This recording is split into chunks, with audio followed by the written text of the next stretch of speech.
नमस्कार, the wire में आपका स्वागत है। मैं हूं आरफा खानम शेरवानी। नरेंद्र मोदी के पहले एक दशक में संसद नाम की संस्था को कमज़ोर करने की, या मैं कहूँगी उसकी हत्या करने की जितनी कोशिश की गई, अब 11वें साल में नरेंद्र मोदी हैं तो फिर से भी प्रधानमंत्री, लेकिन 240 सीटों वाले नरेंद्र मोदी इतने कमज़ोर हो गए हैं कि लगातार विपक्ष के नेता एक के बाद एक उनके भाषणों से मसमार कर रहे हैं। एक तरह से आज राहुल गांधी का जो भाषण है वो जितना ज़बरदस्त रहा उतना ही ज़्यादा चुभने वाला रहा। उन्होंने ह्यूमर से लेकर, यानी कि मजाक से लेकर क्या कुछ एक तरह से इस्तेमाल किया। कुछ ही पलों में आपको बताऊंगी कि अपने चक्रव्यूह में कैसे जो सत्ता पक्ष है उसे फंसाने की कोशिश की, खासकर बजट पे बात करते हुए। लेकिन उससे पहले एक दुखती रग पर हाथ रख देती हूँ। जी हाँ, पत्रकारों को आप जानते हैं, जितने भी आज़ाद ख्याल पत्रकार हैं, वो पत्रकार जो नरेंद्र मोदी और उनकी सत्ता से सवाल करते रहे, उनके ऊपर तो जुल्म और ज़्यादती और दमन की तमाम कहानियां सुनाते सुनाते 10 साल गुजर गए। मैं आपको सुनाती रही, लेकिन अब ये देखिए कि अब संसद भवन के अंदर पत्रकारों को, जिसमें सिर्फ ऐसा नहीं है कि स्वतंत्र पत्रकार हैं, बल्कि तमाम जो दरबारी सरकारी मीडिया के लोग हैं जो भोपू बने हुए थे अभी तक नरेंद्र मोदी और अमित शाह के, कि देखिए तस्वीर, ये वीडियो देखिए। बल्कि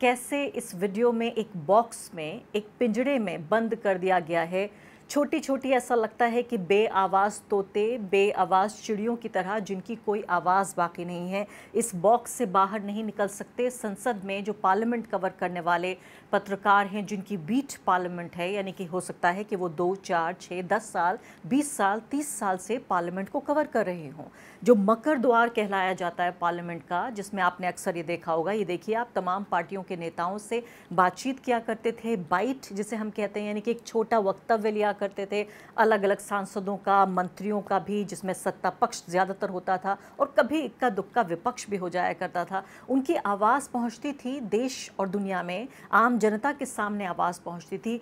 अब इस आवाज़ को भी पूरे तरीके से दबाने की कोशिश हो रही है, और एक तरह से कामयाब कोशिश नज़र आ रही है। प्रेस क्लब ऑफ इंडिया ने ये वीडियो ट्वीट किया है, जिसमें कहा जा रहा है कि पत्रकार, जिन लोगों का काम है दूसरे लोगों की, आम जनता की आवाज़ उठाना, एक लोकतंत्र में आज उन पत्रकारों के पास अपनी आवाज़ नहीं है, अपनी आवाज़ उठाने का ज़रिया नहीं है। विरोध प्रदर्शन कर रहे हैं पत्रकार कि उन्हें इस पिंजड़े में क्यों बंद कर दिया गया है, इस जेल में क्यों तब्दील किया जा रहा है, कि बाहर निकलकर मकर द्वार से पर आकर वो क्यों नहीं बाइट ले सकते हैं। मेरी नज़र में तो मुझे सिर्फ इसका एक ही औचित्य नज़र आता है, वो ये कि जैसे तैसे विपक्ष की छोटी मोटी हल्की फुल्की आवाज़, धीमी आवाज़ भी कहीं इक्का दुक्का नज़र आ जाती थी चैनलों पर या ऑल्टरनेट मीडिया प्लेटफॉर्म्स पर, जैसे द वायर है और भी कई प्लेटफॉर्म्स हैं। अब ये आवाज़ भी ना सुनी जा सके, क्योंकि आप जानते हैं विपक्ष के पास तो कोई सूचना मंत्रालय नहीं है, विपक्ष के पास दूरदर्शन नहीं है, विपक्ष के पास संसद टीवी नहीं है, विपक्ष के पास तमाम ये जो प्राइवेट मीडिया, टेलीविज़न का जो पूरी सल्तनत है, ये पूरी एम्पायर है, ये तो नरेंद्र मोदी जी, अमित शाह जी, इन्हीं की ग़ुलाम है। तो विपक्ष के पास जो छोटा मोटा एक ज़रिया बचता था, जहां उनकी छोटी मोटी बाइट चल जाया करती थी, उसको भी दबाने की ये एक आखिरी कोशिश के तौर पर मैं देख रही हूँ सीधे, कि कहीं किसी तरीके से कोई बाइट ना चल जाए। और आप ये देखिए कि जिन लोगों को जो पत्रकार पापा कहा करते हैं, आपने सुना होगा पहले मज़ाहिया अंदाज में इस बात को कहा जाता था, जो वर्ल्ड कप की बात आ रही थी कि वर्ल्ड कप जिताएंगे पापा, तो जो मीडिया के पापा कहलाए जाते हैं, यानी कि नरेंद्र मोदी, उनको हम देख रहे हैं, उनके खिलाफ आह भी, यानी आप कत्ल भी करेंगे तो भी आह नहीं निकल सकती। ये मीडिया की हालत हो गई है। मैं हैरान होंगी कि अगर बहुत टीवी चैनल कोई चलाए इस खबर को कि पत्रकारों पर जुल्म हो रहा है, मोदी सरकार के ज़रिए पिंजड़ा बनाया जा रहा है, लेकिन वो पापा तो नहीं बोले, पापा के चैनल भी नहीं बोले, लेकिन राहुल गांधी गए पत्रकारों से मिलने और उन्होंने ये कहा कि मैं तो समझता था कि हमें ही अब तक पिंजरे में बंद किया जा रहा था, अब आपकी भी बारी आ गई। ये देखिए वीडियो। बंद करो। मैं नॉर्मली हम लोग पिंजरे में होते हैं, अब आपको कर दिया पिंजरे में।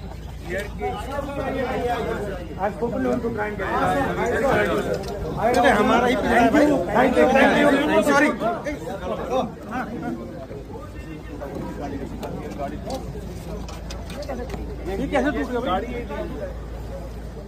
और अब बात राहुल गांधी की और उनके चक्रव्यूह की। राहुल गांधी ने बजट पर ये स्पीच, जिस तरीके से उसकी शुरुआत की और जिस तरीके से उन्होंने लगभग 1 घंटे तक 50 मिनट के आसपास, जिसे मीडिया की ब्रॉडकास्टिंग की ज़बान में हम कहते हैं कि जो अटेंशन है, लोगों का ध्यान है, वो एक पल के लिए भी टस से मस नहीं होने दिया गया। और ये काफ़ी अपने आप में मैं कहूँगी प्रभावित करने वाली बात है। कम्युनिकेटर के तौर पे भी मैं समझती हूँ कि काफ़ी प्रभावित करने वाली बात है कि एक नेता राजनीति पर बातचीत कर रहा है, गंभीर मुद्दों पर बातचीत कर रहा है और 45-50 मिनट तक अगर अटेंशन या ध्यान या उर्दू में कहें तो तवज्जो आपकी ले पाता है और आपका ध्यान नहीं भटकता, ये अपने आप में एक कामयाब स्पीच कहलाई जाएगी। उन्होंने शुरुआत की एक चक्रव्यूह से। उन्होंने कहा कि हरियाणा के कुरुक्षेत्र में कैसे चक्रव्यूह में एक युवक को फंसाकर मार दिया गया था। आज जो हमारे युवा हैं उनके साथ ये हो रहा है, हमारे किसानों के साथ उनको चक्रव्यूह में फंसाया जा रहा है, जो हमारे छोटे मंझले कारोबारी हैं उनको फंसाया जा रहा है और हमारी जो महिलाएं हैं उनके साथ भी ये सलूक किया जा रहा है। और इसके बाद उन्होंने कहा कि वो शोध कर रहे थे, रिसर्च कर रहे थे चक्रव्यूह के बारे में भी ही, और वहाँ उन्हें पता चला कि पद्मव्यूह नाम का ये जो स्ट्रक्चर है, उसकी जो आकार है वो पद्मव्यूह होता है, यानी कमल के आकार का चक्रव्यूह होता है।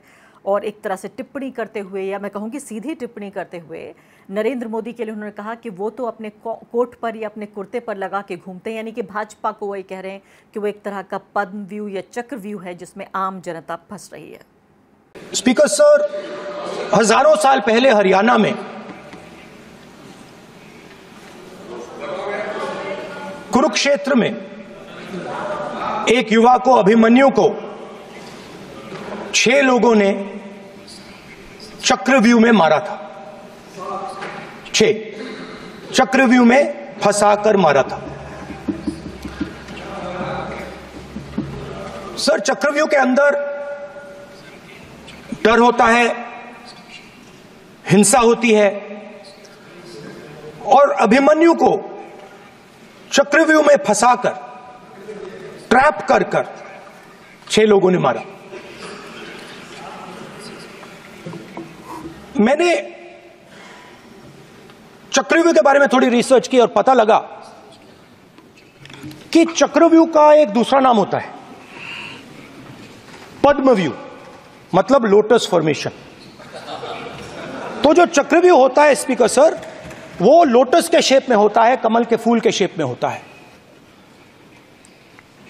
21वीं सदी में सर एक नया चक्रव्यूह तैयार हुआ है स्पीकर सर, वो भी लोटस की शेप में है सर, और उसका चिन्ह प्रधानमंत्री जी अपनी छाती पर लगा के चलते हैं। सर, जो अभिमन्यु के साथ किया गया था, जो अभिमन्यु को चक्रव्यूह में फंसाया गया था, वही हिंदुस्तान के साथ किया गया है। हिंदुस्तान के युवाओं के साथ, हिंदुस्तान के किसानों के साथ, हमारी माताओं बहनों के साथ, स्मॉल बिजनेसेस के साथ। सर, आज भी चक्रव्यूह के बीच में 6 लोग हैं सर। चक्रव्यूह के बिल्कुल सेंटर में, चक्रव्यूह में हजारों लोग होते हैं सर, मगर उसके बिल्कुल सेंटर में 6 लोग कंट्रोल करते हैं। तो जैसे उस टाइम 6 लोग कंट्रोल करते थे, वैसे आज भी 6 लोग कंट्रोल कर रहे हैं चक्रव्यूह को। नरेंद्र मोदी जी, अमित शाह जी, मोहन भगवत जी, अजीत दोवल जी, अंबानी और अदानी जी कंट्रोल कर रहे हैं। सर, अगर आप चाहते हैं तो मैं एक मिनट मैं प्रतिपक्ष के नेता से ये तो अपेक्षा करूंगा सही कि वो सदन की नियम मर्यादा को बने, ये अपेक्षा करता हूं। आप चाहे नहीं करें, पर मैं अपेक्षा करता हूं। नहीं सर, मैं, अगर आप चाहते हैं सर, मैं एनएसए का और अदानी और अंबानी का नाम इस लिस्ट से निकाल देता हूं। फिर माननीय सदस्य, अगर आप चाहते हैं प्लीज मैं नहीं चाहता, सदन के नियम प्रक्रियाओं से सदन चलता है। अगर आप कहते हैं मैं निकाल देता हूं। नो, मैं 3 नाम यूज करूं। और जाहिर है जहां बात आ जाए नरेंद्र मोदी की, अमित शाह की, वहां तो ओम बिरला जी के जो माथे का पसीना है वो साफ तौर पे दिख जाता है कि ऐसे कैसे मैं इजाज़त दे दूं, सब कुछ कह जाएं राहुल गांधी और मैं कुछ ना कहूं, यूं ही देखता रहूं, ये तो मेरा काम नहीं है। और मुझे याद आया कि अमित शाह अगर वहाँ मौजूद होते तो संरक्षण मांग रहे होते। आपको याद है अभी पिछले दिनों की, पिछले ही सत्र की वो स्पीच है जिसमें खड़े होकर राहुल गांधी जब भाषण दे रहे तो एकदम अमित शाह खड़े होते हैं और कहते हैं कि हमें स्पीकर महोदय, हमें संरक्षण दीजिए, हमें प्रोटेक्ट कीजिए। आप सोचिए, इतने बड़े नेता जो पिछले 10 साल से भारत की सत्ता पर काबिज हैं और तीसरी बार भी सत्ता में, सरकार में का हिस्सा हैं, वो कह रहे हैं कि उन्हें राहुल गांधी से संरक्षण चाहिए। तो अभी भी संरक्षण मांग रहे होते, लेकिन बिना मांगे कैसे संरक्षण दे रहे हैं। संसद में राहुल गांधी बाकायदा एक तस्वीर, एक पोस्टर साथ में लेकर आए थे जिस पर ओम बिरला जी ने एतराज़ जाहिर करते हुए ये कहा कि आप तस्वीर नहीं दिखा सकते, खासकर उन लोगों का नाम तो आप बिल्कुल नहीं ले सकते जो लोग इस सदन के सदस्य नहीं है। बताइए कौन सा रूल आ गया अचानक कि उनका नाम नहीं लिया जा सकता। इस चक्रव्यूह में आप ये देखिए, सामने आपके तस्वीर में दिखा रही हूँ जिसमें नरेंद्र मोदी हैं, अमित शाह हैं, national security adviser Ajit Doval हैं, मुकेश अंबानी हैं, गौतम अडानी हैं और इसके साथ साथ मोहन भागवत हैं। बड़ी ही चतुराई से इन 6 लोगों का जिक्र किया है कि ये 6 लोग वो चक्रव्यूह बना रहे हैं जिसमें भारत की कमज़ोर, बेचारी, लाचार जनता फंस गई है। और उन्होंने कहा कि ये पद्म व्यूह है, यानी कि कमल के आकार का है। बुनियादी तौर पे वो ये कहने की कोशिश कर रहे थे कि भाजपा की नीतियों के, ख़राब नीतियों के जाल में फंस गई है भारत की वो गरीब असहाय जनता जिसके पास उसकी आवाज़ भी नहीं है। ये बड़े ही दिलचस्प तरीके से उन्होंने समझाने की कोशिश की। भाषण मुझे लगता है कि बड़े अच्छे स्क्रिप्ट राइटर हैं। मैं ये तो नहीं कहूँगी कि सब कुछ राहुल गांधी खुद ही कर रहे होंगे, जाहिर है उनके भाषण लिखने वाले लोग होंगे, एक्सपर्ट्स होंगे। मैं उन्हें मुबारकबाद देना चाहती हूँ जो भी उनके भाषण लिख रहे हैं। अगर राहुल गांधी की खुद की ये रिसर्च है तो भी शानदार है कि किस तरीके से कहानियों के ज़रिए दिलचस्प बनाकर आम लोगों तक बहुत ही जटिल जो बातें हैं वो समझाने की कोशिश की जा रही है। अगला मुद्दा जो उठाया वो उससे भी ज़्यादा महत्वपूर्ण मुद्दा था और वो मुद्दा है कि किस तरीके से जो भारत की तथाकथित जो निचली जातियां हैं, इसके अलावा जो कमज़ोर तबकों के लोग हैं जिन्हें हम हाशिए का समुदाय कहते हैं, पसमानदा समुदाय जिसे हम कहते हैं, उस समुदाय को कैसे नीति निर्धारण से दूर रखा जा रहा है। पहली बात तो इसी मौके का इस्तेमाल राहुल गांधी ने किया कि जो कास्ट सेंसस नहीं कराया जा रहा है, कि वो लोग वो जानना चाहते हैं कि उनकी हिस्सेदारी, भागीदारी कितनी है और उनकी संख्या कितनी है, वो ये जानना चाहते हैं। और ये कौन लोग हैं? उनका कहना था कि 90-95% लोग हैं ये भारत के जो ये जानना चाहते हैं कि उनकी संख्या कितनी है ताकि वो अपनी भागीदारी सुनिश्चित कर सकें। एक और तस्वीर लेकर यहाँ पर फिर एक पोस्टर लेकर राहुल गांधी यहाँ हाजिर हो गए और इस पोस्टर को जब रिकॉर्ड से, यानी कि जो टीवी है वहाँ संसद टीवी का, उसे हटाने की कोशिश की, तब भी बेहद दिलचस्प वाक़या सामने आया जिसमें जब तक वो पोस्टर स्क्रीन पर दिख नहीं गया राहुल गांधी को, तब तक उन्होंने बोलना बंद कर दिया और ज़िद की एक तरह से उन्होंने कि वो पोस्टर उनको वापस चाहिए, यानी पोस्टर के साथ उन्हें तस्वीर वो टीवी पर चाहिए। एक ही पल में मैं वो आपको दिखाऊंगी, लेकिन जो महत्वपूर्ण बात है इस पूरे नाटकीय घटनाक्रम में वो मिस ना हो जाए, उसको आप समझिए। इस तस्वीर के ज़रिए जिसमें ये हलवा बन रहा है बजट के बाद का, एक तरह का कोई ट्रेडिशन है ये, पहले भी हमने देखा है कांग्रेस पार्टी की सरकारों में भी। अरब वित्त मंत्री हैं निर्मला सीतारमण, उनको भी हम देख रहे थे। उसमें कह रहे हैं वो कि जो हलवा है देश का, यानी देश की जो अर्थव्यवस्था है, जो बजट है, हमारे रिसोर्सेज, उनका एलोकेशन कैसे हो रहा है, कैसे उन्हें उसका बंटवारा कैसे हो रहा है। तो राहुल गांधी का कहना है कि 20 अफसरों ने इस बजट को मिल के तैयार किया है। इन 20 लोगों में सिर्फ 2 लोग ऐसे हैं जो हाशिए के समुदाय के लोग हैं, एक मुसलमान हैं और एक हैं बैकवर्ड कम्युनिटी के, जो अदर बैकवर्ड कम्युनिटी कहलाई जाती है, ओबीसी समुदाय के, पिछड़ा जाति के, और बाकी 18 लोग 20 में से जो दूसरे, यानी जिनकी आबादी कम है। इसका मतलब हुआ कि जो उच्च जातियों के लोग हैं वो वहाँ पर शामिल हैं। इस तस्वीर को दिखाते हुए राहुल गांधी ने टिप्पणी की और उन्होंने कहा, और उन 20 अफसरों में भी इन 2 अफसरों को जो किसी तरह पहुंच गए थे इन 20 लोगों में, उनको इस लायक, इस योग्य नहीं समझा गया कि वो इस तस्वीर का भी हिस्सा बन पाते। तो बजट बनाने में उन्होंने कहा अगर आप चाहें तो मैं नाम भी उनके आगे कर सकता हूं। तो उनका कहना था कि बजट बनाने में तो ये 2 लोग शामिल थे, लेकिन जब ये तस्वीर खींची जा रही थी तो इस तस्वीर में ये हलवा बनाने का जो पूरा रस्म है, ये जो ट्रेडिशन है, उसका हिस्सा नहीं बन पाए। और इस बहाने बहुत ही अहम बात जो उन्होंने उठाई वो ये कि आखिर भारत की सरकार का सेंसस क्यों नहीं करना चाहती है।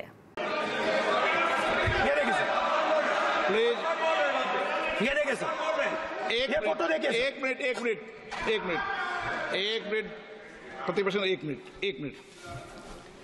मैंने पहले भी आपसे अपेक्षा की थी, अब आप प्रतिपक्ष के नेता हैं, संवैधानिक दायित्वों पर है। क्या सर? ओके, एक सर मैं फोटो दिखा रहा हूँ, एक फोटो दिखा रहा हूँ। एक मिनट, आपने टीवी ऑफ कर दिया सर? नो टीवी कोई ऑफ नहीं है। वो देखिए सर, ऑफ हो गया। मेरा फोटो दिखा, कोई नहीं ऑफ था सर। ऑफ है सर? नो सर दिखाइए सर, एक ऑफ है सर। नो, आप टीवी ऑफ कर लेते हो? प्लीज आप बैठिए, एक बात सुनिए। Okay sir. नहीं आप अपोलोजाइज सर। नहीं, नो अपोलाइज। मैं आपको अपोलाइज के लिए दिखे रहा। आप प्रतिपक्ष के नेता है तो मेरी ये अपेक्षा रहती है कि सर ये देखिए सर, बंद होगी। आप सदन की मर्यादा को रहे।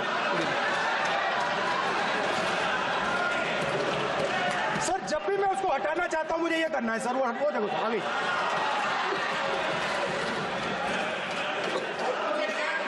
क्या डर रहे हैं सर फोटो से? शिव जी के फोटो से डरते हैं सर, इस फोटो से डरते हैं अभी। पोस्टर नहीं आने दूंगा, गलत तरीका है, नहीं आने देंगे, पोस्टर नहीं लेना देंगे सदन में। सर फोटो गलत तरीका है। No sir sir sir sir photo दिखाना गलत नहीं है सर, आपकी परमिशन लेके परमिशन नहीं है आपको। सर मैं ये फोटो दिखाना चाह रहा हूँ, नियम के तहत नहीं सर मैं समझाना चाह रहा हूँ। नियम के तहत परमिशन नहीं है माननीय। अच्छा सर मैं ये फोटो समझाना चाह रहा हूँ सर। इसमें ये जो बजट का जो हलवा है सर, ये बट रहा है। और इस फोटो में सर मुझे एक ओबीसी अफसर नहीं दिख रहा, एक आदिवासी अफसर नहीं दिख रहा, एक दलित अफसर नहीं दिख रहा मुझे। ये हो क्या रहा है सर? सर देश का हलवा बट रहा है सर, और इसमें 73% का एक है ही नहीं सर। ये आप लोग हलवा खा रहे हो और बाकी देश को हलवा मिल ही नहीं रहा है। ठीक है सर, 20 अफसरों ने बजट को तैयार किया, हमने पता लगाया। 20 अफसर, शांत हो जाइए प्लीज सर। 20 अफसरों ने, उनके नाम मेरे पास है, अगर आप नाम चाहते हैं मैं दे दूंगा। 20 अफसरों ने हिंदुस्तान का बजट तैयार किया है। मतलब हिंदुस्तान का जो हलवा है 20 लोगों ने बांटने का काम किया है।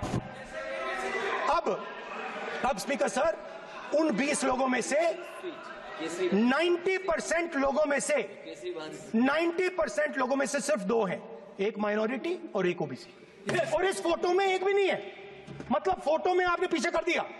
और मैं चाहता था कि बजट में जाति जनगणना की बात उठे, जो पूरा देश चाहता है। 90% हिंदुस्तान जाति, 95% जाति जनगणना चाहता है। कौन चाहते हैं? दलित चाहते हैं, आदिवासी चाहते हैं, पिछड़ा वर्ग चाहता है, गरीब जनरल कास्ट के लोग चाहते हैं, माइनॉरिटी चाहते हैं, सब चाहते हैं, क्योंकि सब लोगों को यह पता लगाना है कि हमारी भागीदारी कितनी है, हमारी हिस्सेदारी कितनी है। और इससे याद आया कि एक दौर गुजर गया 2011 के बाद से। आपको पता है कि मतगणना भी नहीं हुई, हमें पता नहीं है कि हमारी आबादी कितनी है। 2011 के बाद से अब तक 2024 हो गया, 13 साल इस बात को गुजर चुके हैं। जो मतगणना कराई जानी थी, जिसको इस बार भी माना जा रहा था कि बजट में उसका अनाउंसमेंट हो सकता है, घोषणा हो सकती है, उससे भी पूरे तरीके से एक तरह से किनारा कर लिया है इस सरकार ने। वो नहीं चाहती कि लोग ये समझ पाएँ, क्योंकि मतगणना सिर्फ ये नहीं होती कि कितने लोग हैं भारत में। मतगणना बहुत सारे और, जिसे हम कहते हैं कि एक पूरा संख्या बल के अलावा अलग अलग तरीके से जो उसमें कॉलम्स होते हैं, उनके ज़रिए भी पूरे देश की दिशा और दशा को तय करती है मतगणना। अब अगली बात आ जाती है मिडिल क्लास की। मिडिल क्लास पे एक टिप्पणी की राहुल गांधी ने। हो सकता है मिडिल क्लास को एक तरह से नागवार गुजरे। उन्होंने कहा कि ये वही मिडिल क्लास है जो कि बहुत पसंद करती है बीजेपी को, आरएसएस को, नरेंद्र मोदी को, अमित शाह को, आदित्यनाथ को। यानी कि बीजेपी के बड़े ही वफादार ये वोटर्स हैं। इसके बावजूद इन वोटरों को किस तरह से आगे उनके चाकू कमर में घोंपा है और सीने पर एक चाकू मारा है।